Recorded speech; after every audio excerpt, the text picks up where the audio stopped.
What's up, guys? This is an interview that I did with husband and wife team in my SPF mastermind. They started with me doing $7,000 a month. They've pretty much maxed out their first gym and launched their second gym that already has 50 members. They're doing really, really great work. And I sit down and interview them about their best practices for how they've had such explosive growth in such a short amount of time and have been able to give themselves freedom of time and freedom of money. So if that's you and you're looking for tips to get more freedom of time and money from owning a gym, this is a really great interview to listen to. Check it out. Welcome to a very special episode. The purpose of these interviews that I'm doing are a series of interviews with gym owners that came to me in stage one and have gotten through stage one and into stage two and beyond. That is the purpose of today's interview with Bobby and Maria, and it's the purpose of the series of other interviews that you have seen and will be seeing. The premise of this interview is based around putting it inside my new book. And my new book is called The 8 Profit Levers. And the purpose of the book is to help gym owners in stage one get to stage two. That is the entire purpose of the book. And I selected some case studies and selected some specific people that have done it brilliantly. And I'm super excited to have Bobby and Maria here. They are the founders of Big Day Fitness in Massachusetts. And I'm super excited to have them on. So let's kind of start from the very beginning, okay? I do believe I remember, Bobby, where you actually heard of us or came from, but just kind of like talk about what life was like before you joined with us and what was the business look like? What was life like? What was the question marks of everything? Paint that picture for us of where you were. Yeah. So I started with the mastermind probably 15 months after I opened the business. And my game plan was I actually talked to the SBA and I was just like, everybody needs training. It's COVID, so people want to do one-on-one. So like my plan is to train everybody. And the SBA lady was like, "Oh, that's a great plan. You should do that." So for the next year, I was just training everybody. I was doing kids, adults, athletes. I bought like 5 grand worth of wrestling mats and was teaching wrestling and boxing and jujitsu, doing boot camps and strength training, like literally everything. So the first year I was doing like 6 to 8 sessions a day, spread from 6 in the morning to 7 at night. And I was doing Saturdays, I was doing Sundays. So the first year was just a grind. It was really just a lot of energy, not having any systems, not knowing what my market was. I had the cleanest gym in town. It was like I was always mopping the floor, doing spreadsheets like outside, trying to like track attendance and stuff. So it was just like inside the gym, grinding hard, and then doing a bunch of like random shit outside the gym that wasn't really important. So after a year of that, I was drained. I was like, this isn't what I thought it was going to be. I'm tired. I'm like an asshole outside of the gym. And yeah, I was like ready. I won't say I was ready to hang it up. I wasn't thinking about quitting, but it was like moving in that direction. And that's when Maria moved here. And because we got engaged before. What was making you move in that direction? What was making me move in that direction? Yeah, it doesn't seem like you Yeah, got to that point, but what was the biggest thing that was making you move toward that of possibly quitting? there was no vision. I didn't know what it was like. Like I didn't know what opportunity there was. I Hmm. saw like, I'm making $100,000 in revenue is what I made. I'm close to that the first year, which like felt kind of cool. But at the same time was like, if I'm like to make more money, do I have to do more of this? Like there So you're was, doing about 8K a month? yeah, Doing 8K a month. yeah. Yeah. So like, Yeah, you were stuck in the day to day, but you had no idea where you were going. right. Yeah, there was no vision, no direction. And what was the feelings that you were having at that time? The emotions. Yeah. I was angry, I was upset, I was sad. I was like feeling the whole gauntlet of it and just that general sense of, it's like the opposite of vitality. You lose Yeah, that's a good way to put it. sluggish. Yeah. And he wasn't fun to be around. I Yeah. just moved here from Spain, like you were saying before. We got engaged right before COVID. So during COVID, I got stuck in Spain. And when I was able to come back after 18 months, I left my family and my job. I left everything to move here and get married. And those months were supposed to be like the best months ever. And he wasn't there because he was miserable with work and there was nothing that I could do to help him. And I was super sad, crying around the corners, and he wasn't there to support me because he couldn't. He had to be at the gym all the time, and there was nothing that I had to do at the gym at that point. So yeah, And he right. how did that make you feel? Honestly, looking back now, I see how bad that was. In that moment, I was so sad and so like just trying to find my place here that I didn't even realize, oh, this is not going the way that it should. Because yeah, he was just not in the right headspace. I wasn't either. So it was a Yeah. tough couple of Yeah. months. Okay. So you're going through this struggle. Can you talk a little bit more about the money side of it? Was that a I know you said you did 100K. Like, was that a Yep. frustrating thing to you? Tell me about the financial side of being in that time. Yeah. I mean, I was tracking all of my finances and stuff. And when I say that, I mean, I was like color coding an Excel sheet, like it wasn't very sophisticated. So I was Hmm. like kind of aware of what I was doing, but I was just like, oh wow, like I generated like $100,000. Like that's like, kind of cool. But at one point I did the math and was like, wow, I just made like, you know, 30 something grand. Like I made a little bit more than I did at my training job, and this was way more work and, it Yeah. wasn't very exciting. Right. The money wasn't in your pocket. No. Yeah, and to speak on that, I also didn't I I had some boot camps going on, and I never had the gall to like get trainers to do sessions for me, like for like one-on-ones and other things, but I had them do some of the boot camps. And the boot camp model is you pay trainers like $45 and you try to get it's a numbers game, like a ton of people in, and then it becomes worth it. And I was like leaving and I was feeling like self-righteous and like, they didn't value me at this last gym and like, they didn't value my friends either. So I brought them in and I paid them more to do boot camps at my gym. I paid them $60 for a session. And I would just like do the math and be like, well, if I get five people to do the session, I'll make $15, which is like I'm getting paid to not be at the gym right now. So like my understanding of it wasn't very good either. That's funny. Well, I want to ask a question. So you were doing about 30,000 in income Yeah. and you had a training job before that. What were you making at the training job? It was probably like $28,000. So around the same.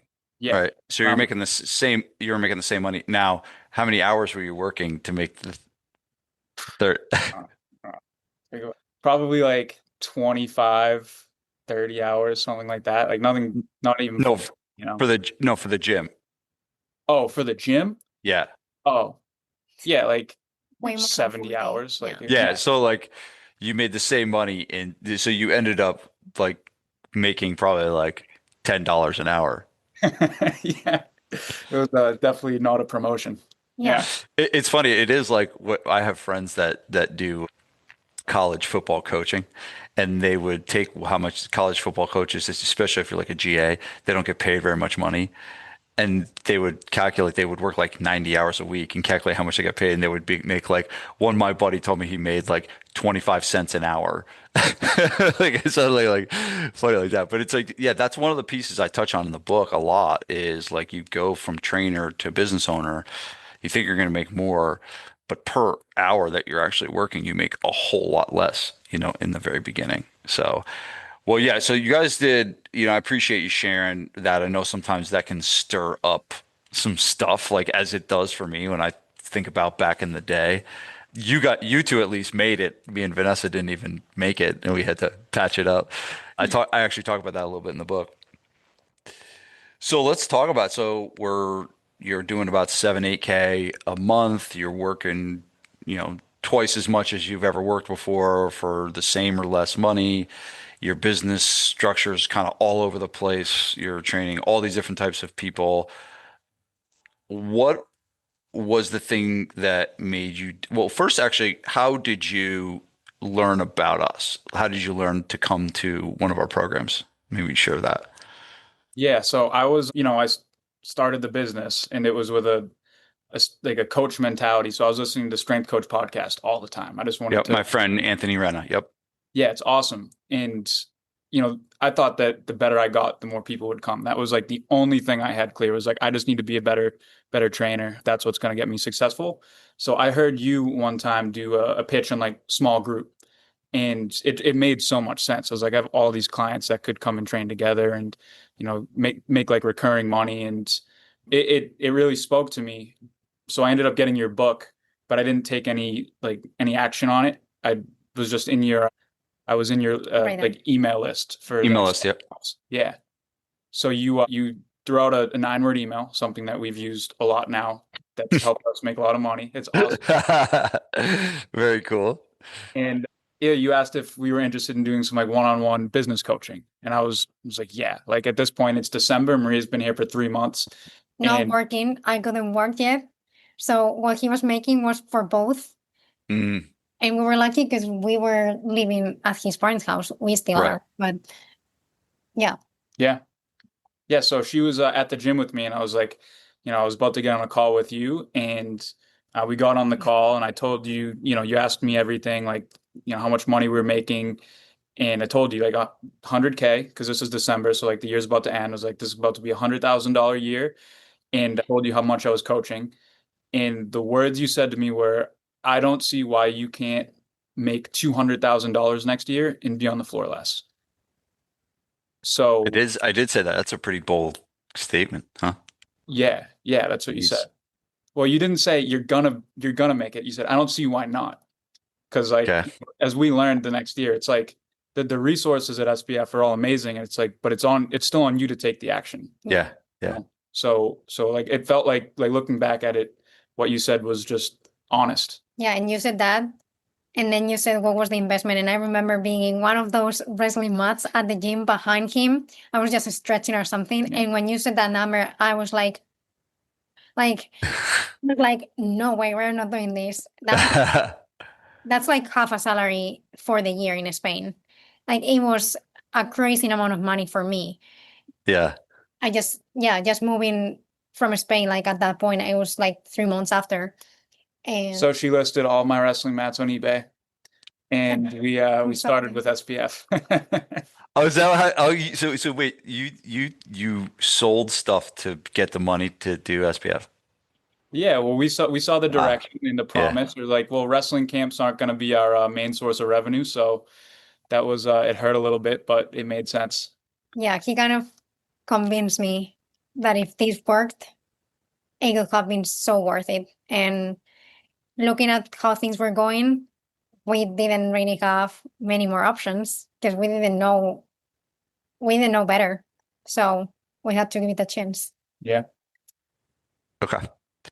Amazing. And so let's talk about what started to happen, right? As you guys got started to do some work, started to get some advice, you know, obviously you know that the book highlights 8 profit levers, right? And one of the reasons why I picked you guys and the couple other people I picked, because I tried to think about, I mean, the majority of people that have had success have used these levers.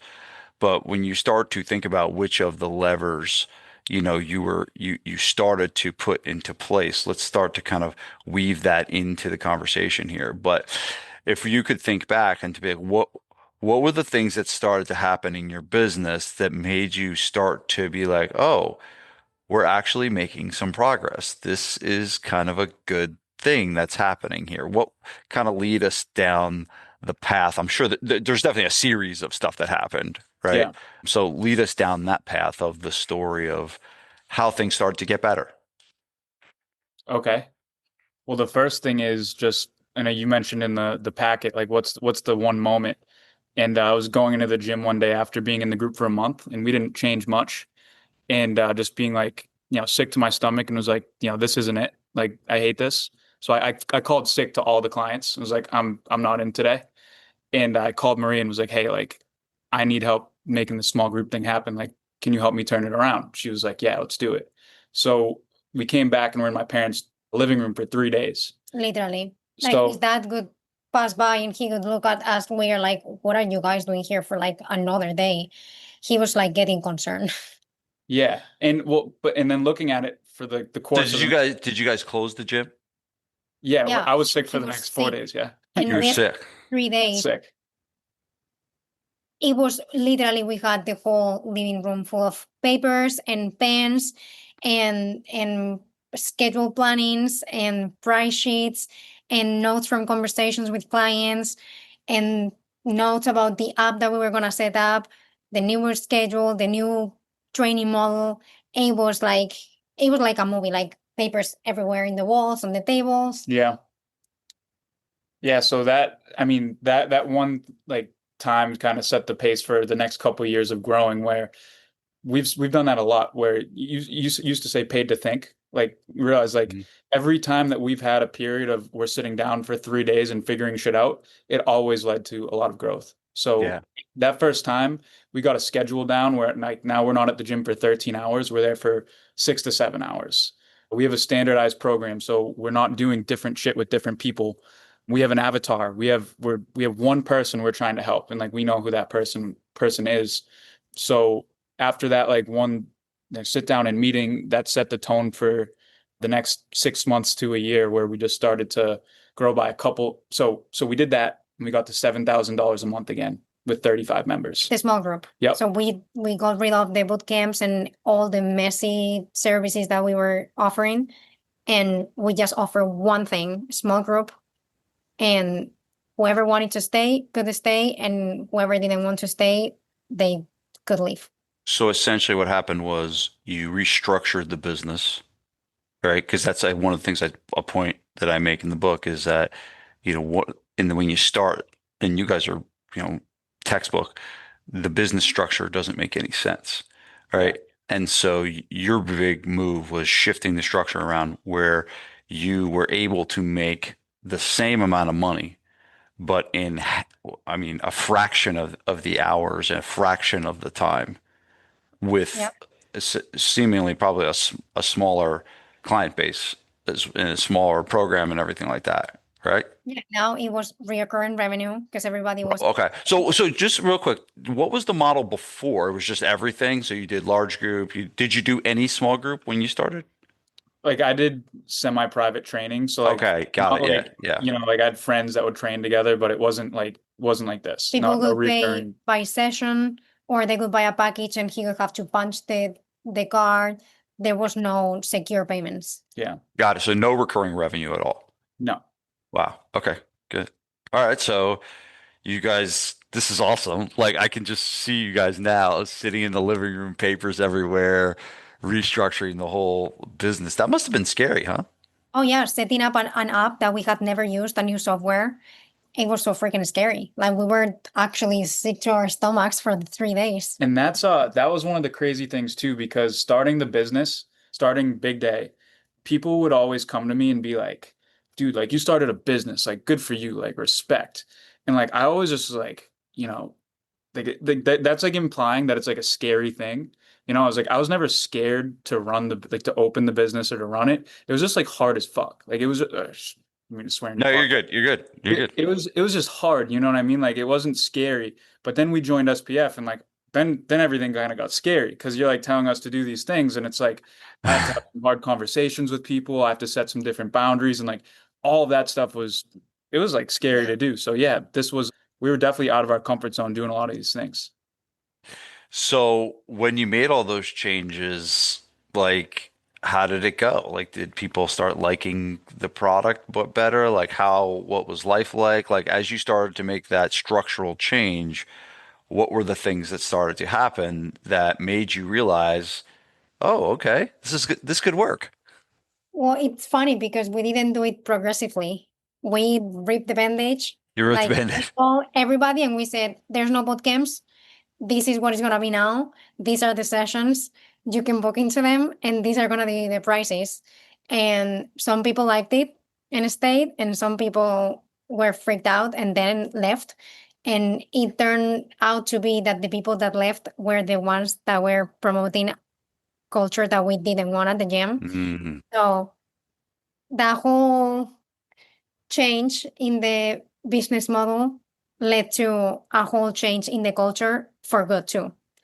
So it wasn't easy. Like we had a couple hard weeks answering people's questions and having to face them and having to face the this is so expensive and things like that. But then we got more comfortable and we just kept going. And how many small group members did you have at that point? We started with around 35 after we collected everybody and that was already at the gym. 35. And how many do you have at your current facility? We have with In the first around location, 145, yeah. 145, Yeah. and then Okay. 1 week are at 50. Nice. Awesome. So we're going to fast forward to the 145 and the second location where you guys in a second. But I want to start thinking about, all right, we made these big changes, this big shift of a model, but we're still at 35 members. We're still making $7,000 a month. Right. What were the things that you started to do? Right. Let's start thinking about these levers. Like, what were the levers that you started to pull to grow because at this point it was like growing the client base now, going from, and this happened obviously over time, but you guys have gone from 35 small group members to 145, really to 200, right? Because you have the second facility, which is incredible. So what were the things that you guys started to do? You mentioned 9-word email as one of them. Yeah.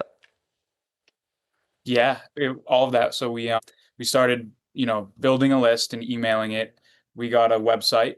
Like before, we had a website that I made, which was like, like any website that you make on your own isn't that great. So a website that just attracted our audience. Good. 20 weeks that the SPF crew taught us like how to run and execute and document your success with. Pushing referrals, that was a big thing at the beginning because we had great people that loved us and they saw us. They Everybody that's with you, you're that's small, they like you and they want to help you and they were trying to bring their friends in and it just promoted like an awesome culture. Yes. Mm-hmm. And we started doing more things outside in the community, like tabling at different events. We spent weekends out talking to people, handing out flyers. Like I remember him coaching one-on-one session and me coming every half an hour to bring flyers because there was an event next door and I was putting flyers in the cars and I was like, they're gonna put me a fine for doing that, but I kept doing it, talking to everybody. We went to a Bob Marley concert to try to get clients and that didn't work out, but it was a good time. So Good concert. everyone Good was time. That's so we were awesome. just exposing ourselves a lot out and it was hard in the sense that it was a lot of time and a lot of thinking and we were with the foot on the gas all the time, but then it kept giving results. And we realized that all these things are hard to implement because it's exhausting mentally because you do them and you don't see immediate results. Right. But with time, like if you just keep doing it, then they come. What made you keep going? Well, because we wanted to keep growing and there was nothing that was telling us that something wasn't working. For me, it was seeing the difference in just the change in schedule. I was like, I don't hate this anymore. Like this is doable again. Like I kind of like this. I could feel good about bringing a coach in to do this because it's not awful. It makes sense. You can teach somebody. But your answer, I think, will be more interesting because Maria had a gig lined up at a $80,000 a year tech sales job that Okay. I drove her to. And like I want her to stay because she's awesome. But also like I understand like she's a lawyer in Spain, right? She's somebody who can really go and do some cool things. So I drive her there and I'm fully expecting her to go and take this gig because it's like a final interview. Yeah. So there's the I remember this. I remember this. Yeah. Yeah. I went through I think it was 4 or 5 interviews, and I got to the last one, and I remember being on the calls asking you because I really wanted you to tell me what to do, and you never did. And Bobby's like, you just want him to answer, right? And that's all I wanted, and you kept like just answering me, giving me hard answers, so I had to make the decision. And I remember talking to Kathy Jennings and crying on the Wednesday calls, like, I don't know what to do. Please, guys, help me. And then I got to this last interview, an hour away driving. Bobby brings me, and the guy runs out the door, and he comes in the office again, and he's like, "The job is yours, $80,000 base salary, plus commissions." And I looked at him and I said, "Can I think about it?" I left, I got to the car, I looked at Bobby and I said, "I don't want it." And he's like, "What?" And I'm like, "I don't want it. Like, this is our opportunity to grow our own thing. And this is like, we're never going to have this opportunity again." And he was like so excited because he's getting emotional, but I'm he, getting emotional. yeah, he wanted me to stay, but he didn't want to force my decision. Yeah. And so he stayed on the side and he just said, "Whatever you decide is good with me." But I just saw the opportunity and how good we were with each other working. And I said no. And I think it's one of the best decisions that I have ever made, because since then we just went up because we had no limits. It was just us. So I said no to that salary that translated into a Spanish salary. It was like I was rich. And That for some reason, the finance side of things to me is very important. And for some reason, at that point, it didn't even matter, which I still don't understand the logic, but that's what happened. that is incredible. And it's funny, I opened one of the chapters with talking about belief and how belief in yourself is such an important piece. And part of belief is feeling that you deserve the success. And you guys have heard me teach the concept, why not me? And I hope people listening to this take what you said and take that story and take the belief that you had in yourself and that you had in Bobby and that you had in this business and this company that's doing such great work to pass up something as secure. I mean, that's more money than most gym owners make, right? Even doing at 300K, I mean, that salary is more profit than a gym at 300K, Mhm. So like it was a bold move, but wow. The best part is that I said no, and then they called me 2 days after, and they said this to me, which unbelievable. But they said, "How much?" And I was like, "No, you don't understand. It's not about the money." And I had to give them the story, like, this is our opportunity to grow something that is ours, and if it doesn't work, I'll find something else again. But it's not even about the money anymore. So they came back to me with another like barrier to get me, and again I said no. So it was clear. Wow. Amazing. Amazing. Let's keep going down this line of I'm kind of using this where you're at now at 145 members and where you started at 35 or whatever. And we're working towards that. We're getting to the point where we'll talk about your second location and all of that. But you started to hire some staff members, right? Was there a price raise in the middle of this? So, well, we changed the prices initially. We didn't have the confidence at the beginning to do what we said when we tried to switch to the group. So this is another thing. We went with, I think 60% of what we were doing for one-on-ones. And it was a big shock to a lot of the people. Yeah, I had a group of like 8 girls in a session one time. I was like, huddle up, like, things are changing. We're gonna do small group. And I passed them out pamphlets, and one girl was like, "This is $38 a session." And I was like, "Yeah." And they were all just like not about it. And so me and Maria kind of talked, and we were a little freaked out at the response. So we found a price that was more than what we were doing by far, but it wasn't quite 38 yet. And we built up from there. So we built our confidence at a more premium price point, but not what we set out for. So that was from the very beginning, that initial like reset. Then when we got to Maria saying no to the job, we were at 16K a month, 65 members, I think. And then the end of December of that year, we hit 100 members. And you're gonna love this part. The revenue we made for that year was $200,000, like on the money. What you said. Yeah, you like nailed it. Well, I believed in you guys.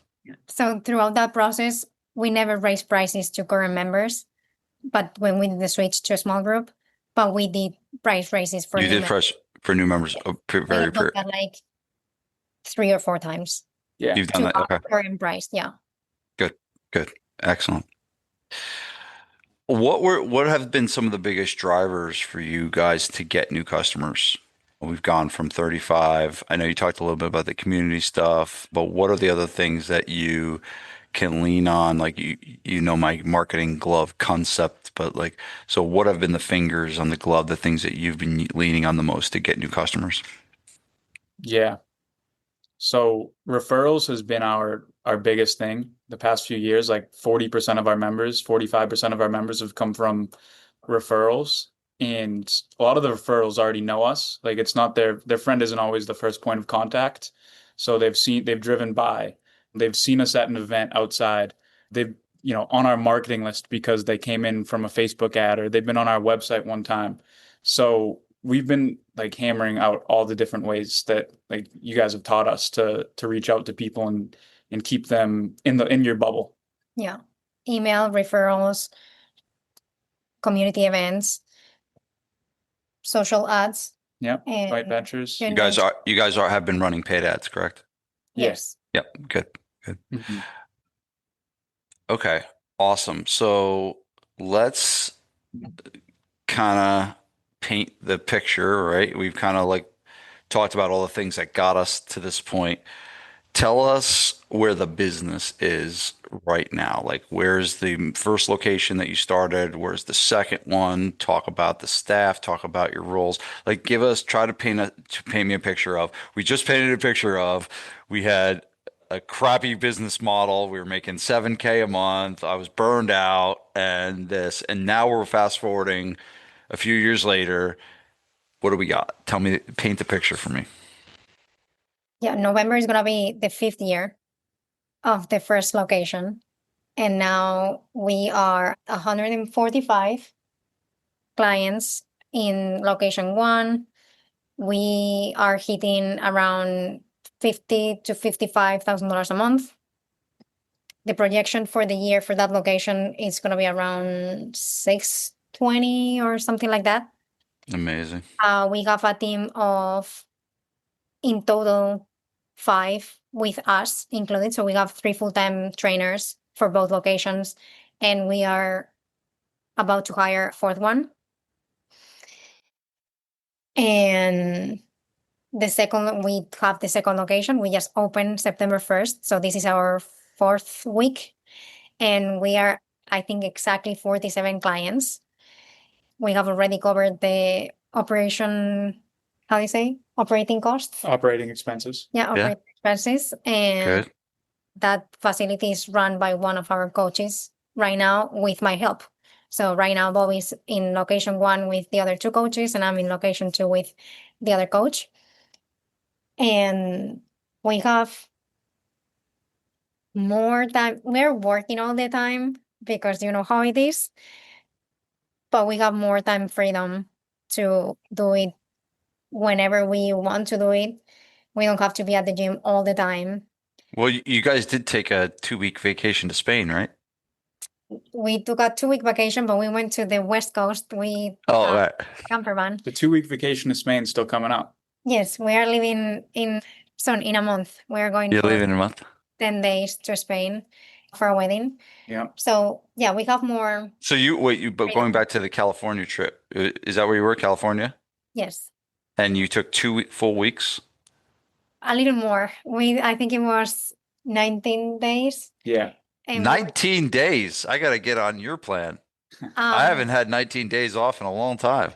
Yeah, we took that time off, and at that point we didn't have the second location open yet. We were running pre-sale, so in that trip we were still working and selling people on the phone for pre-sale, but the physical gym was open and ran great. And Yeah, tell me about how the gym ran for 19 days. That's unbelievable. Tell me like what happened during, how did things go? It during those was 19 days? like we are one of the things that we are very proud of is the team that we have built. They just run everything smooth. They care, they enjoy what they do. The clients love them because they connect with them and They feel a sense they of trust growth us. too. Yeah. Like they liked this, like running it on their own and seeing they could do it. They knew one of them was getting elevated to being the facility leader of a new location. And they feel that sense of like we're building them up too. So it's not just, hey, you're a coach at this gym. It's like, hey, we're growing and we want to take you with us. So it's cool for us to be able to give them that too. We feel really good about it. Yeah. But another thing I wanted to add too that like just still blows my mind is last year for profit, we made combined with like Maria's salary and everything, it was $265,000, which is Wow. just like it's just like crazy to even think that that's where we've ended up. Like the time off, Yeah. the money, like it's actually a real thing and it's really possible. And And that has allows us to open a second location without having to ask for a loan. We were able Wow. to, So you funded the second location with all your own money? yeah. Wow. So it's a lot of work, but it's worth it. And it's giving us the freedom to make the investments that we want for ourselves and for the gym, for the business. I'm like speechless right now. I knew you guys had a good story. I didn't think it was this good. It's so So normal for us, like that I'm telling you that it's like, hey, it's not that crazy. it's really good. It's really impressive. What was the number again? 200 and how much? 265. Yeah, and that's going to grow exponentially because of the second location. So that's about to get a lot more. Okay. So you literally went from doing $30,000 a year in salary to, you know, close to a quarter million. Between It's both. Yeah. Yeah. yeah, yeah, yeah. I know that I have told you this many times, but to me, like now we have more clear what the future looks like for us and what are our goals and where we want to be. But to me, one of the biggest things was to have the time and the money freedom to go back home to Spain whenever I want. And we are there. So yeah. Oh, Making me cry today, man. to the point, yeah, no, this is gonna get even better. To the point that we are getting married again next year in Spain because we are wedding. It was beautiful, but it was here without my family. And now we have the time and the money to do it again in Spain. I want to come. I'm kidding. That is absolutely incredible. I'm so proud of you guys both. This is like warming my heart to hear this story. And I was about to ask about how it's impacted you, we kind of bled right into it, right? Because I originally just asked about what the business was like, but it has bled into what it's done for you guys on a personal level, that when you get that time and you get the freedom, that a lot of really cool things can start to happen. So this is amazing. I think I want to end with just this last piece, right? I wrote this book for gyms that were in a position that you guys were in. And there's a lot of them. There's a lot of gyms that are doing below 10K a month, that are struggling, that are tired, that are burnt out, that have a structure that's not right. And if they keep the biggest fear I have is that they stay there. Right. There's a statistic that I use in the book that 81% of gyms fail in the first year, which is amazing, right? But the worst statistic to me is the gyms that make it, that constantly just struggle, that never get to where you guys are. And I want you guys to put yourself in the shoes of those people where you guys were. And I want to know what advice you would give to other gym owners that are in the position that you were in, and they're trying everything that they can to do and know that it's not the right place, know that it's not, that it's really hard. What advice do you have for those guys? Yeah. I think aside from like the obvious of hiring an awesome business coach, it would be to go to a mastermind event, because then it's for me, I didn't have a vision of what it could be. So to go to one of those events and see people who are normal, that have a gym that like just like you, but they're killing it, and to be able to have that sense of like, oh, this is what I could do with it, is that's more than enough to, make want to make some changes. And then just like even personally, the first mastermind event I went to changed my life. Just seeing how how clear these people thought and how successful they were. It personally motivated me to want to be better, not just for the business, but like for myself, because I admired a lot of these people. So I think finding people who are doing what you want to do is really important. Yeah. Surround yourself with the people that already have what you want or that are in the path. Like you always say, you become the three people that you spend more time with. Mhm. And for me, besides that, it's just taking action. And with all this, Yeah. like throughout these 5 years, we have realized that the things that were the hardest for us to decide on or to implement have always been the ones that had the biggest return. So every time you're doing something scary, don't think of, I don't want to do it. Think of, yes, it's scary, but I know that this is the right move because it's scary. So taking action and trying things, not thinking of the results, and just practice and put yourself out there. So I think we have been big since the beginning on taking action on everything. You guys have Yes. been teaching us on the calls, and some things work and some things don't work. But until you don't try it, you never know. So taking action and not being scared of doing scary things because they always have the biggest returns. And like Bobby said, this group not has only helped us grow the business, but we have changed personally like so much. The two people that we were at the beginning of our marriage, those first 3 months, we are completely different. We have an awesome communication between each other. We understand each other. We work with each other and we're all the time together 24/7. And that comes because we are much better people than we were 5 years ago. How do you think you became better people? Like what?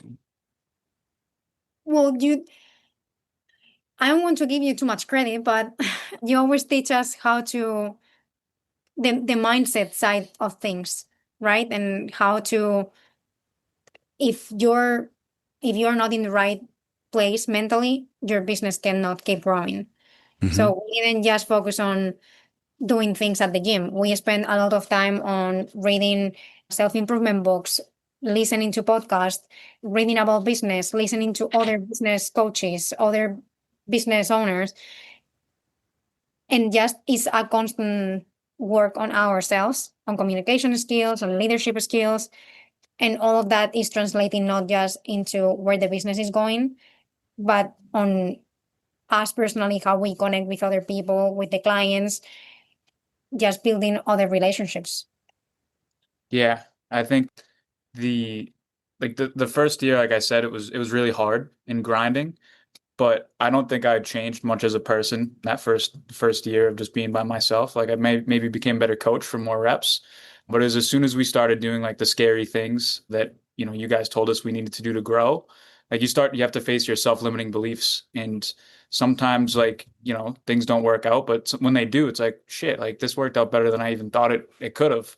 And you just realize how much there is on the other side of your fear. And like when that stuff starts to open up, like there's unlimited opportunity is what like that's how we view stuff now, which is like it's such a cool mindset to have. Like all the little wins that we got, they're nice to look back on, but the fact that we walk around today and we just know like we can do anything is fucking like priceless. Yeah, it's different now. Like if someone quits today, it's gonna suck, but like we know we can go back and do it and build it up again. So it's not scary anymore. Do we want to do it? No. But if we have to, that's okay. Yeah. Amazing. Mm. Amazing. Any final things that you like to say to those gym owners? I love that. I want to sum up what you guys told them. Take action, which is huge, and you guys have done that better than most. Bobby, to your point of, being around other people that are doing what you want to do and are possibly ahead of where you are. And then yours, Maria, was amazing, working on yourself, growing. I think a lot of people too, they don't do that because they feel like, they don't do the work on themselves because they feel like any work on myself, I feel like I'm broken by working on myself. And there is some humility that's got to come from that. That you have to be able to be like, I'm not perfect. I have things to work on. And I think at the end of the day, when you realize that everyone is walking around with stuff, everyone. And sometimes like we think that these people in our lives who are our mentors, who are people that we look up to, we look at them and we almost think that they're bulletproof and they have no challenges and they have no problems. And I think when that mindset tends to get you to think worse of yourself, or you look at this person, you're putting them up on a pedestal, when you have to realize that that person that you respect, that person you admire, they also have stuff that they're working through as well. They may just be better at masking it than you. I So yeah, think any final things for people that are in this place of 0 to 25K that want to get past to this next level? Any final things to say to them? I mean, just going off what you just said, I don't think this answers the question directly, but the business has gotten a lot better, and then you guys are so down to earth, normal, and you're easy to learn from because you're really doing it. You have your own gym, and also like it's funny saying this, but like we're both in therapy because of you. You know what I mean? Like you guys, you normalize like working on yourself and not making you feel like you're broken in those things. And I think like the return we've seen on that is just as much as any of the other tactics and stuff that we've done in our business. Because you have to be humble and have a sense of humility to go and do something that is gonna fail. So so. yeah, Yeah, I could just we've say, appreciated the help the past 4 years. yeah. It's cool to. We're glad we found you. So whoever is like they are thinking like in a situation where they cannot afford it like we were before, just give it a try and put the work and then see if it's for you. So I think it's worth the shot and surrounding themselves with the mastermind people and being under your wing. Yeah, it's totally worth it. Yeah, so having the investment mindset. Yeah, good. Well, guys, that was an amazing interview. I cried 3 different times, but I'm super proud of you guys, super grateful that you did this interview. And I think that this interview is going to inspire a lot of people. I really do. I think there's a lot of people probably listening to this that are struggling, that were where you guys were. And, you know, I think this interview and this recording will give people hope that you can do amazing things. And the cool thing is for you, you guys are just getting rolling. Right. I know, I know Bobby looks like he's only 19, but these guys are getting just started. And to see what you guys can accomplish over the next several years is going to be amazing. And I can't wait to watch. But thank you guys so much for doing this. I appreciate it. And congratulations on all the amazing success you've had. Yeah, Thank thanks for you. having us on, Vince.